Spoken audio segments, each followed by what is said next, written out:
channel of Hero Wars. Today I want to show you everything I know about the Kark and Faceless combination. I call this combination sealess. Why? Because a fish without water is sealess. My mom said, "You can be everything." But comedian seems not to be my vocation. Our sea monster Kark can be awfully strong. You will see him often paired with Faceless, and it's not funny to face them unprepared. Here's an example how he destroys his enemies like kids eating their chocolate. To get a better understanding how this team setup works, we have to check out both heroes in detail. Let's start with Kark. His ultimate is really interesting. He throws only 3 enemies with the lowest life points in the air, and if this was successful, they will be stunned for 2 seconds. No damage. And here comes his blue skill into play. It's passive and says every enemy who is knocked up will be hit by his tentacle, and for the same or lower level is the damage doubled. For the calculation will be used 100% of his physical attack. Keep this in mind, it's important for later. Additionally, can he heal himself by 25% of his passive damage. Let's look at some of his stats. He has only 168k life points, and this is incredible little. Kark is one of the lowest life hero in the whole game, and he has his position at the front line. His physical attack of 49,000 is in comparison to other damage dealers rather low. The highest has currently Ginger with 62,000. But he has one of the highest native armor penetration values, so he can nearly negate every hero's armor except Ceres. And last but not least is his armor value, now with 26k, really solid for a frontline hero. His survivability against physical attacks is higher than magical ones, especially with his green skill, which allows him to block physical attacks and gain some bonus energy. His artifact weapon provides physical attack for the whole team, and you should know that every artifact buff will be always applied before you use your ultimate. So in Kark's case, would he have 71,000 attack power if he uses his ultimate? This behavior is for all heroes equal, keep this in mind. Faceless is normally a mage and better with magic heroes. His artifact weapon provides also magic penetration, which is not necessary for Kark. Nevertheless, he has some unique abilities which synergize well with our sea monster. The first one is his ultimate Doppelganger, which copies the first skill of another hero. Our primary goal is to copy Kark, to get more enemies into the air, and this means for Kark more hits, more self-heal, and hopefully dead enemies. His second skill is also nice. He raises the first enemy into the air where Kark can hit him too. Additionally will be the whole team stunned, does a little bit damage, and it helps to expose the second position. The violet skill helps at least a little bit to increase the magic defense, but in most cases are these peanuts. Let's start with the good old classic Kark team. We need for this Astaroth, Jorgen the energy controller, and the turtle whisperer Martha. It's a really stable variant and yes, strategically well thought out. Let's fight against some twins and see what will happen. Pay attention to Kark's basic attack, he hits only Astaroth. And now we see the first synergy between Kark and Faceless. Faceless raises the first enemy and Kark can hit him for nearly 100k. This opens also the way to attack the second position, and with a stunning we get more time. And a nice side effect is that we reach a new positioning where Kark can now hit the complete frontline. Now it's time for Kark and his unbelievable ultimate. He throws at first the lowest life enemy into the air, in this case Asta, and then step by step the next ones. The black holes show you his targets, and yeah, it looks like Kark is out of this world. and boom, but huh? Where's the crazy damage? Yeah, it's one of the disadvantages of this combo. You should definitely know. Unfortunately, has the opponent team already activated an armor buff and it's maxed with 32k. We have in this setup only Kark's native penetration of 28k. Only with a 4000 armor we have already a reduction of more than 50% plus their own armor.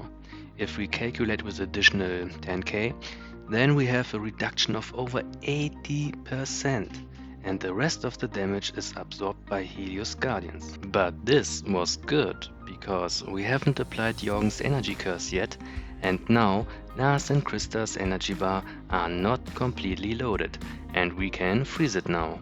The damage is really low because they have all high native magic defense. Remember this done low magic damage for later.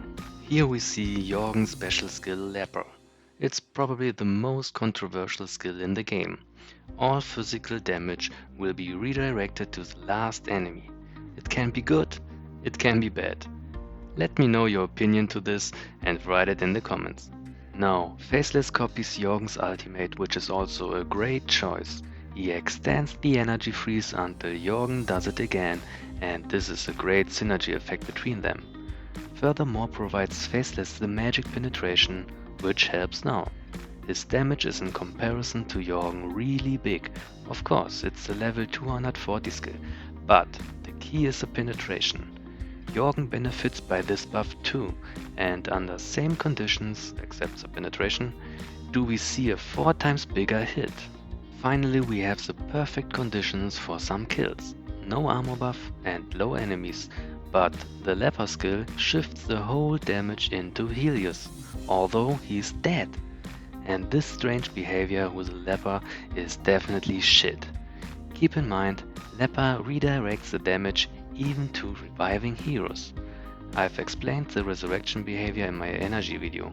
If you want to understand why this happens, don't miss it. In the end, could Faceless copy Kark's ultimate, and that's it. So the key for the win was the continuously energy freezing of Jorgen Faceless and the back healing of Martha. The twins couldn't even use once their ultimate. Keep in mind, if you have the chance to play manual, always Jorgen's ultimate first. Otherwise, can it be like in this example, and you make them only angry?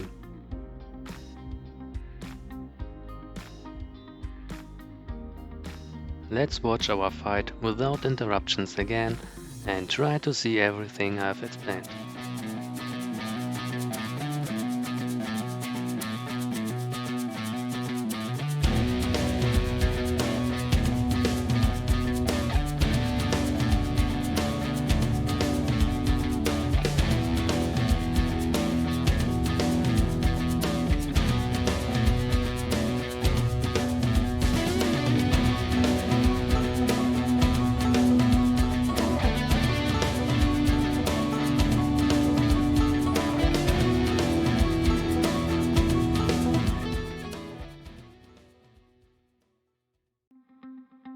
The Sealess combination is a little bit tricky and the timings must be right. Even the timing between Kark's and Faceless ultimate is really important. Especially in the guild or cross-server wars, where the time between their ultimates goes to 0, can happen this. Wow, we have attacked all 5 targets in a row. Normally we are trying to reach this. I found also a new interesting behavior where the heroes are flying out of the screen by Lilith, but they get 2 hits, which is much better for the Kark combo. Many players are playing automatically, but if you want to play with Kark setups, you should sometimes disable your auto button. Even the timing between Jorgen and Kark can be bad in this mode. Look at Lars, he gets not the energy lock, and this is the next disadvantage of this combo. Flying heroes are immune. What the? Yes, only Kark's passive can hit them while they are flying around. And this brings us to the next team setup. Make some room for Kyle. Oops, wrong outfit. He has the ability to throw all enemies into the air, and yes, Kark can hit them there. But I don't see many of these combos. Is it perhaps worse than it sounds? Here's an example for a good case with Low-Kai. His early tornado knocks up all enemies, Kark can hit them, and finishes with his ultimate some lower targets. Wow, it's a nice addition. Unfortunately, copies Faceless the worst ultimate, but Kai did here a great job. One small Kark secret, perhaps you've noticed it. Yasmin is immune to Kark while she's using her ultimate, and we have lost one deadly strike.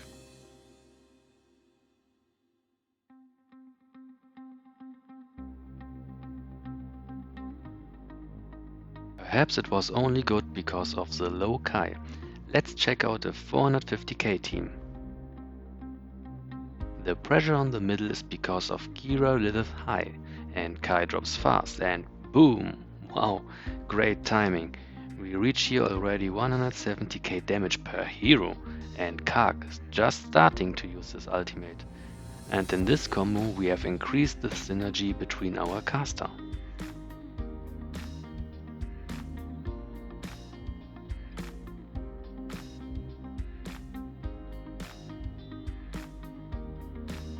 I think it was too easy. Let's make it a bit more difficult and use a medium Andvari.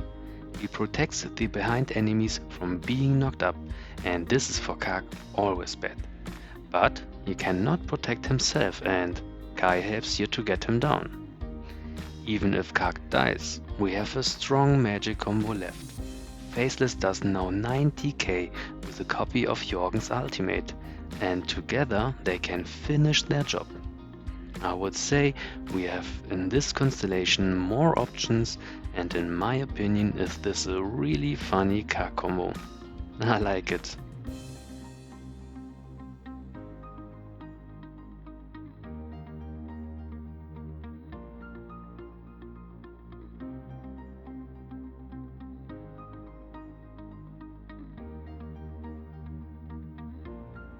The last thing we need to check is the timing between Kark and Kai.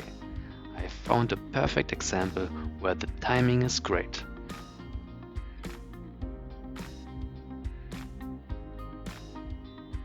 Was it good or bad?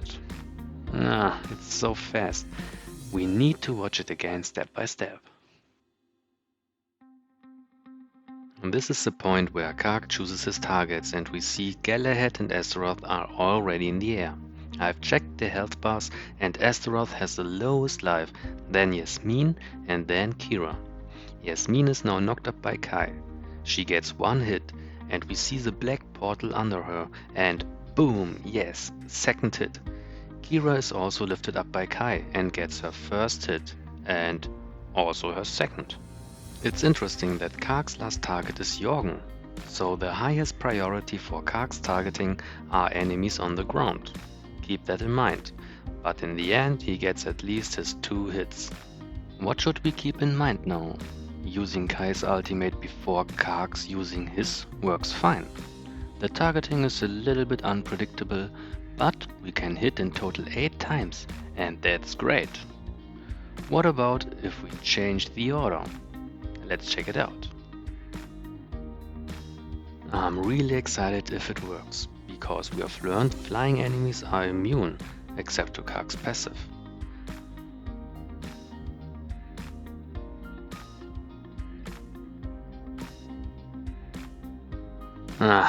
What a pity. It's even worse than a single Kai's ultimate. We lose in this order many potential damage, and now we made the lower twins really angry. Flying enemies won't get affected by Kai's ultimate, so using Kark's ultimate just a little bit before Kai uses his is a really no-go. There's another nice option to increase Kark's attack, with Nebula. She has an incredible power which she can share with her nearby allies, and she boosts their physical attack up to 70,000, and the magic attack will be increased by crazy 112k. The magical boost is by the way important if you are playing against Phobos or Cornelius.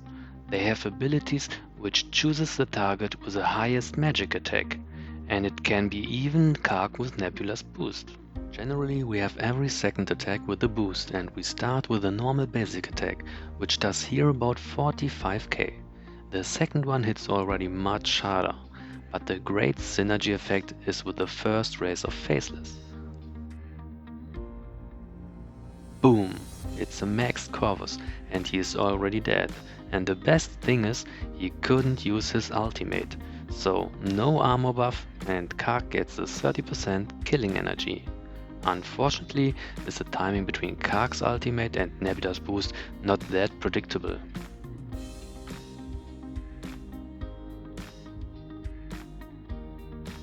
But if you find the right timing, can it look like this? Really disgusting. One common combo is to play with Martha, especially her ultimate provides speed. Turtle speed. Oh, are we faster then? Yes, we are really fast. It increases our movement and the attack speed. It's a strong ability, but to be honest, Martha is so damn slow. Makes sense, by the way. Until she uses her ultimate, is either your Kark or the enemy's already dead. So I can't recommend her in this combo. It's an aggressive setup and we need someone who helps us to be more deadly. Welcome Jet. He has an amazing passive which provides for the whole team a critical hit chance, and we increase the damage directly at the start. Perfect for an aggressive playstyle. And for the worst case, heals his ultimate the one with the highest physical attack, and it provides some additional speed and physical attack. Even a low Jet can increase your power massively. Boom! Unfortunately, I don't have good records to this combo, except this one. But you can imagine a buffed Faceless race could crit with about 480k.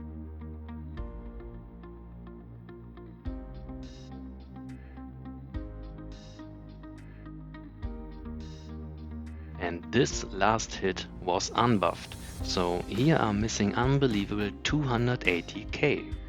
Let's calculate the potential max damage output of Kark's ultimate. We have his own attack power, about 70k by Nebula's boost, and 21k from his own artifact weapon. So we have together 141k physical attack, and Kark's deadly Tendrils ability doubles this value on lower or equal level. And Jet doubles it on a crit again. Really awesome. Now it's time for the counters. Many are known, but there are also some little secrets which are not known.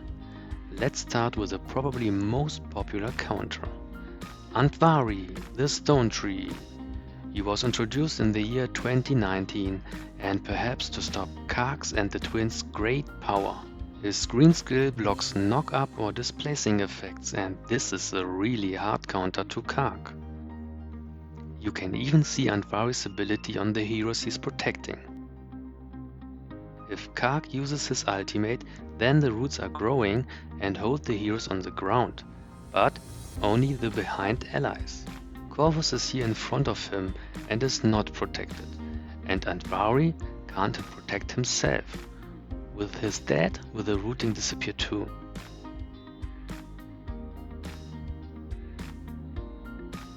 Especially the Kira Sebastian Jet combo, alias Craziest Candy, loves Kark teams, and if they are lucky, you want to throw your Kark out of the window. But don't underestimate a Sealess team. Andvari at the first position can work, but it can't work either. The Faceless race is very dangerous and destroys the positioning, so if you want to fight against the Kark Faceless team, better use him on position 2.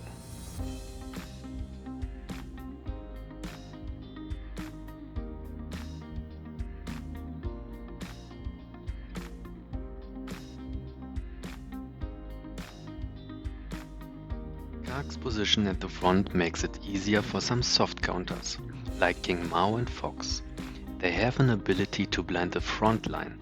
If Kark uses his ultimate while he's blinded, then all his attacks will miss. This crossed eye is a symbol for blindness. Fox has a 6-second blind with her smoke bomb, King Mao only 3 seconds, so you need the right timing and this can be tricky. Like in this fight, both together couldn't blind his ultimate.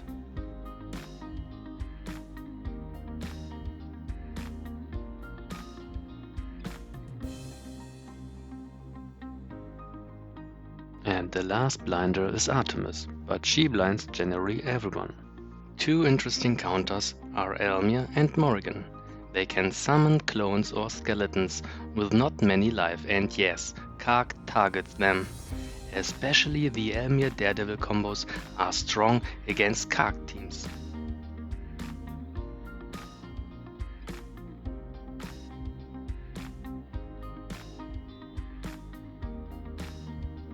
Morrigan's summoning takes a long time, but it can help sometimes. Hello number 1, 2, 3, and the best thing is her resurrection stopping. It's a really powerful ability against normal Kark teams with Astaroth. We have also the option to use Celeste. Her cursed flame stops the resurrection of Astaroth too. Especially with Faceless is she a real counter to Kark. Faceless raises the first hero and exposes Kark. Celeste can now kill him easily, and then she stops his resurrection. It's like a hidden counter.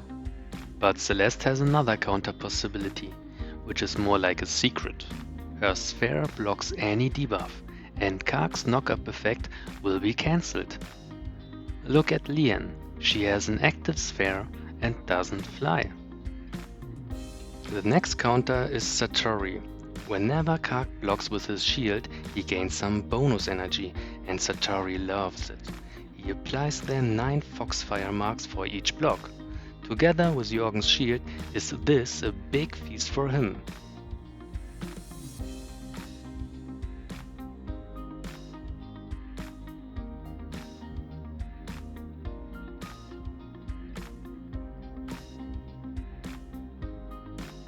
But against the classic team is it too hard for him without a magic penetration buff, so don't make the same mistake.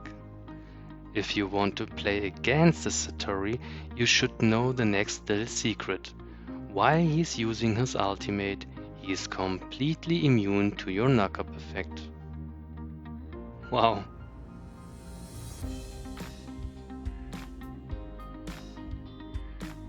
We have also an underestimated hero who helps us against Kark really well. Arachne. She has an ability which hits always the lowest life enemy and does a good amount of magical damage. In the most cases is Kark her target and she helps to finish him off. If he doesn't die, then you have loaded his energy, so be carefully. Additionally, she has 2 great 5-second stuns for the front line, which is for Kark always bad. Mostly she will be played with Aurora and Dante. Together they are a good counter team to Kark, dodging, stunning and many magic attacks.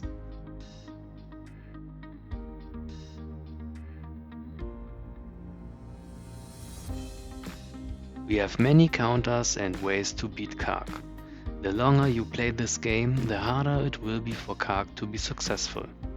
But there are some smart solutions how to counter the counter, especially Andvari. We see on the left side his routings on our weaker allies, so all is fine. But suddenly they disappear. What the? Luthor catches his attention and turns him around.